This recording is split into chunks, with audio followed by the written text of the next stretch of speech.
get started. Welcome to talk number 2 this year, academic year, of Critical Thinkers in Religion, Law, and Social Theory. I see some faces I don't know, so I'll just tell you who I am. I'm Laurie Beeman. I hold the Canada Research Chair in the Contextualization of Religion in a Diverse Canada, and I wish I hadn't chosen that name for that chair. It was too long, but essentially the chair sponsors this series with some occasional help from various other sources of funding, and also the always help of my colleagues André La Liberté in the School of Political Studies, Pascal Fournier in Law, Elke Winter in Sociology, and Sonia Sika in Philosophy.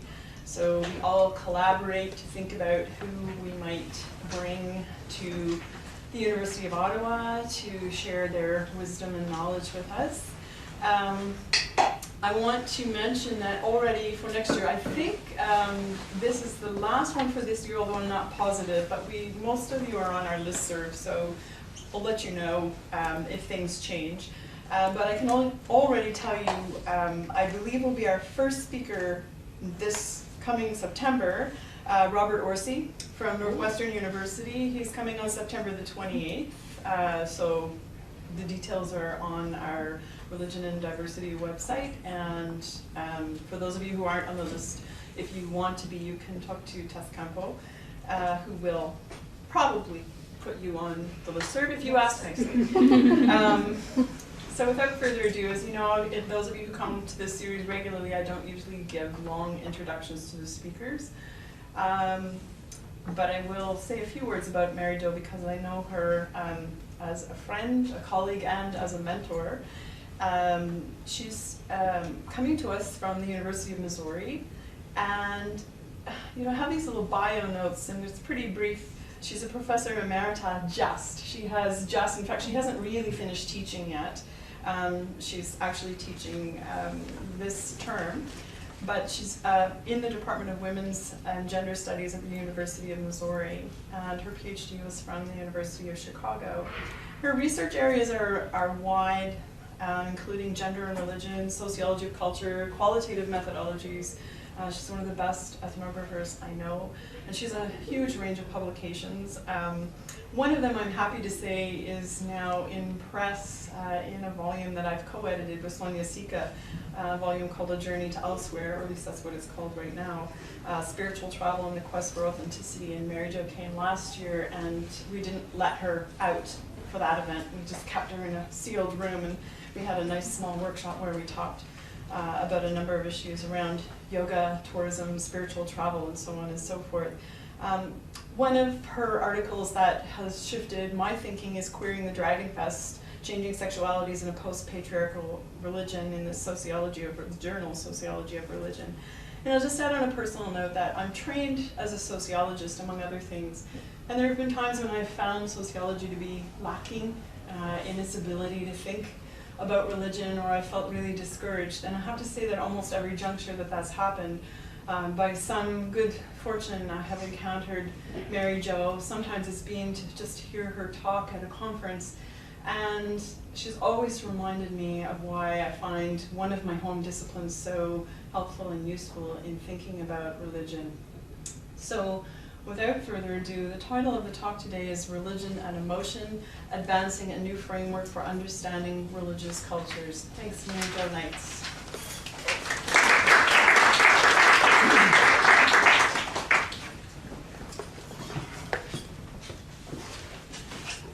Well, thank you, Laurie.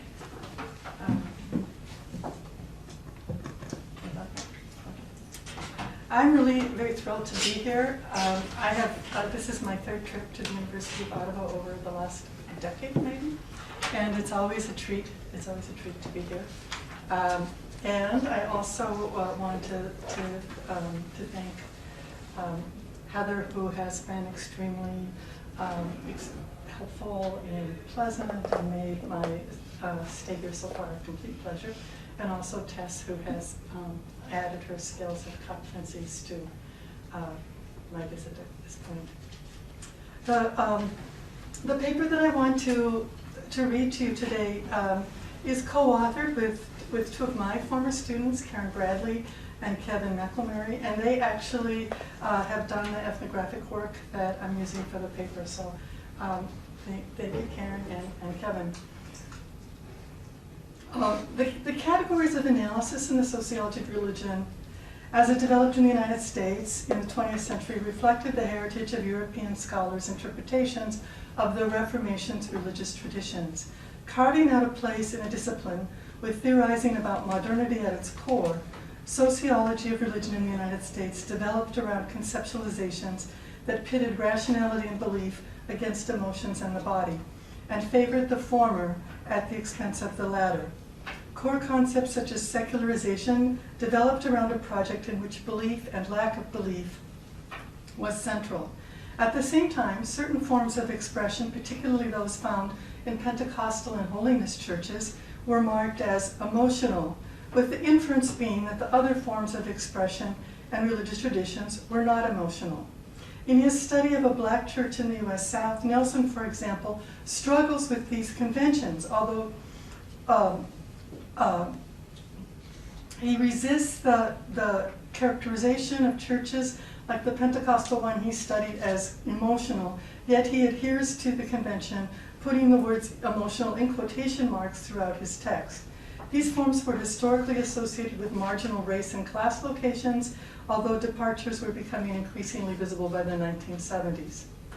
In suggesting that the field reframe how it conceptualizes emotion, we move away from this simple assumption, such as that emotional religion is most likely to find expression in lower class and African American congregations. We want to rethink emotional religion and to argue for exploring empirically how belief and emotion work together in particular religious traditions among particular people. This project is part of a current interest in understanding emotion as a part of social life within sociology more generally.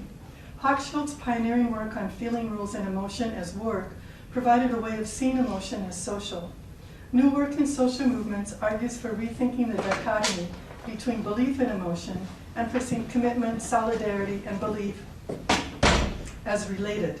Scholars see the conceptual opposition of emotion and cognition as a barrier to a fuller understanding of personal transformation and identification and group processes within social movements. We are beginning to see questions raised about the processes through which emotion and embodiment are part of constructing or constituting religious belief and practices. For example, in his essay on why Christianity has endured, Chris Smith posits that the belief content gives rise to certain practices and experiences, particularly emotional ones, that many people find engaging and convincing. Furthermore, he argues that these feelings are central to the capacity of Christian beliefs to make faith compelling and believable. In another example, Robert Buffnow ended his 2006 Furphy lecture, Cognition and Religion, by pointing to the links between cognition and emotion in the experience of religious phenomena. Randall Collins has proposed that his theory of interaction rituals be applied to religion, and several scholars have taken up this call. This shift, no doubt, has many sources. We see the influence of feminist perspectives in Hochschild's important insight into the gendered nature of emotional work and the absence of emotion in sociological analysis as a way of rendering women's work invisible. Other feminists present an epistemology that argues for the relation between empathy and attachment and rationality. Another source is the development of interest in lived religion among historians of religion. Robert Orsi pushes his readers to understand how people he studies make religious worlds in encounters that are sensory and emotive, as well as cognitive. More generally, sociologists' discovery of narrative has increased awareness of the importance of storytelling in everyday life and the significance of narrative in social science explanations. Stories combine emotional and cognitive elements and remind us that as humans, we are not only persuaded by rational arguments, but we are also moved and persuaded when our emotions are evoked by a story, a song, or a piece of art.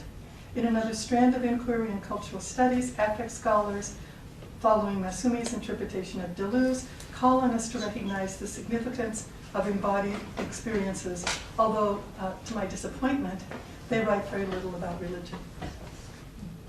We propose that there's much to be gained by incorporating analysis of emotion more broadly into research in the sociology of religion. We take as a starting point the assumption that belief and emotion are co-constitutive in the constitution of religious experience. Sociologists of religion could ask about feeling rules specific to particular faith traditions and congregations. We could explore stories told about what happens in the setting in terms of emotion as well as belief, and we could seek to understand the cultural processes through which bodies, emotions, and cognitions are engaged in an experience that gets defined in particular contexts as religious. Scholars in many disciplines today are researching the ways that cognition and emotion are co-constituted. Their approaches differ somewhat depending on how the relation between emotion and cognition had been conceptualized in the dominant brains extant in their fields. Space limitations prohibit all but the most cursory review of this fascinating work. Starting with brain function, neurologists studying the biological basis of emotion have demonstrated the relation between rationality and emotion at that level. For some psychologists and social psychologists, the problem has been to show how emotions are culturally constructed. The economist Robert Frank, on the other hand, wanted to show how the decision-making of rational man is influenced by emotion.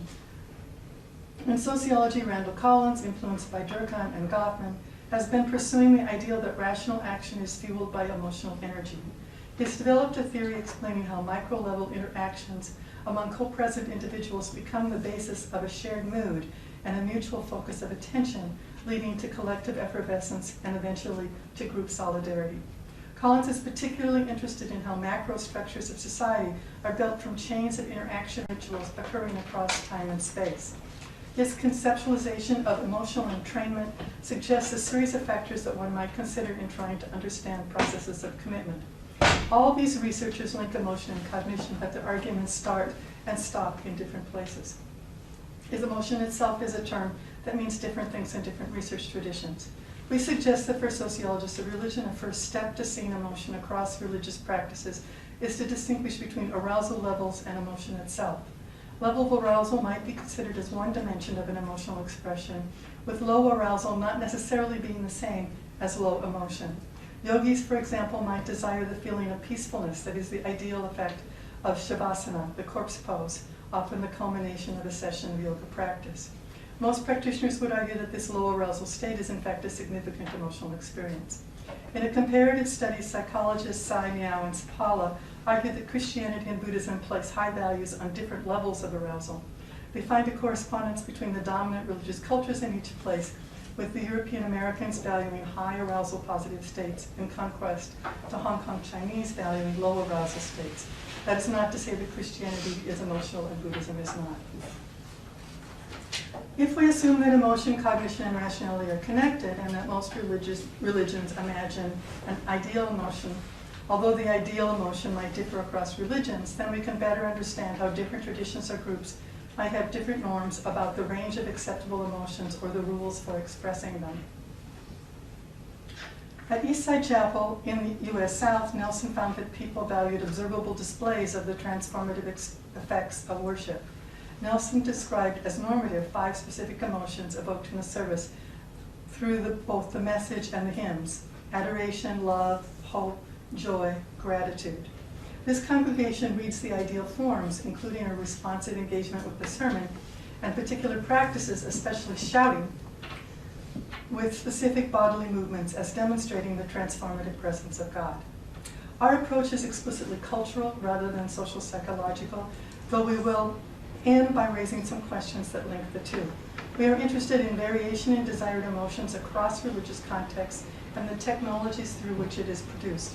Our focus is not primarily on what people actually feel. We do not assume that everyone in a setting feels the same thing, or that a cultural production always achieves the desired effect. Those are empirical questions beyond the scope of our project. Our interest here is in bringing into view the activities and intentions of religious groups in engaging and even organizing emotion.